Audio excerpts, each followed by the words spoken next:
Today we have this incredible 2020 on a 70 registration Mini GP3. So this is the limited edition, one of 3,000 worldwide and one of 575 in the UK. So an extremely limited number production run of the fastest Mini they've ever built. 302 horsepower going directly through the front wheel, so it's quite an animal to drive. And you can see as well, it's got all of the visuals to match. They're a really special car, these, and a lot of fun to drive. It's presented in racing grey metallic, and you've got the contrast melting silver on the roof and the mirror caps, and there's also a lot of black bits around the car, so carbon black design features as well, such as the A-pillars, the headlight surrounds, etc. This car, as I said, is a 70 registration, so very late registered for one of these. Most of them are 2020s on a 20. This car's done 9,500 miles from new, 2 owners, and a full Mini main dealer service history.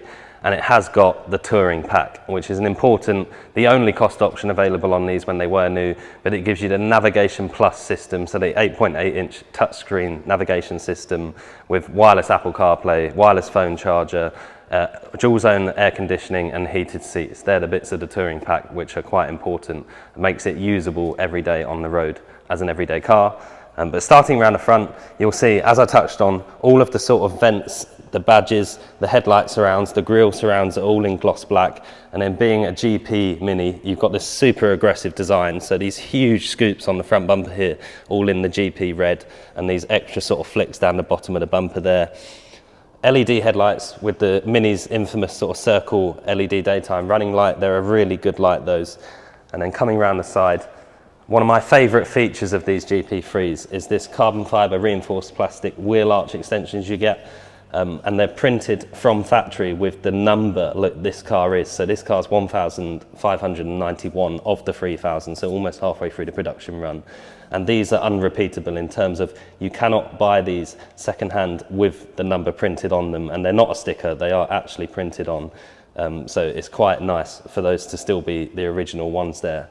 And then you've got these 18-inch forged lightweight wheels, so two-tone matte grey on the inserts, diamond cut on the faces, and then the huge brake disc, so a lot of stopping power considering how stripped out this car is and lightweight, and massive calipers there, John Cooper Works calipers in the red to match the rest of the GP design bits as well, and then GP centre caps of course there as well. Again, red design decals down the side, and if you have a look at the way that decal is, it's actually designed to look almost a bit like a GP, the way it sort of shrinks at the end there. And then the melting silver mirror caps, as we touched on, a really nice contrast, black door handles, and if you have a look inside, you'll see the big nav screen as we touched on, and then again, your GP number on the dashboard there as well.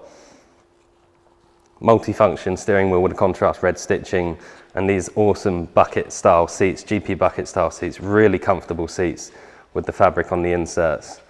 The dual clutch gearbox, 8-speed gearbox, all GP side seals and mats as well. So you do get a lot of nice features that you wouldn't get on a standard Mini. Privacy glass to the back, and then again, those arches are on the back of the car as well. The back end for me is the nicest bit about the car. It's a really cool bit to look at because you've got this huge spoiler here with this sort of cutout in the middle, some extra sort of rubber fins on the top which just make it look that bit more aggressive. And that cutout, when you actually open the boot, sits perfectly down the centre of the aerial, so it's a really nice design feature, and I think it looks really cool as well. And then you've got those, again, carbon black bits, so across the top of the boot bit there with the Mini badge, the Union Jack style rear lights, and then this huge diffuser again, pronounced diffuser with the dual exhaust pipes and the brushed aluminium on the exhaust pipes. And it's a really good sounding car as well. And this car's had a reverse camera fitted as well. So again, a usability feature, makes it much more easier to park because there's no parking sensors on these from the factory. So the reverse camera is a nice touch to have.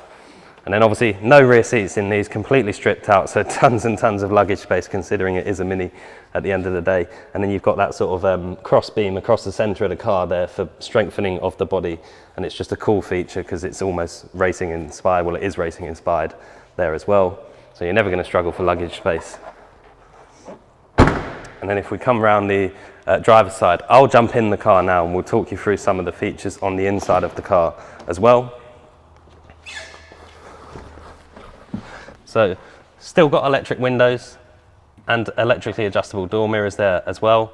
And then again, as I say, it's very stripped out in here. So you've got these beautiful shift paddles on the back of the steering wheel. These are 3D printed. They've got the plus and the minus on the top, and then they've got GP engraved into them on the bottom as well. A really nice touch. As we mentioned as you were walking around the passenger side, the contrast red stitching on the inserts of the steering wheel. And then again, you've got the sort of metal 12 o'clock marker on the top of the steering wheel there. Very nice. And I'll turn it on now and you'll hear it. It sounds amazing for what it is. So it fires into life. It gives it a bit of a rev when you turn it on.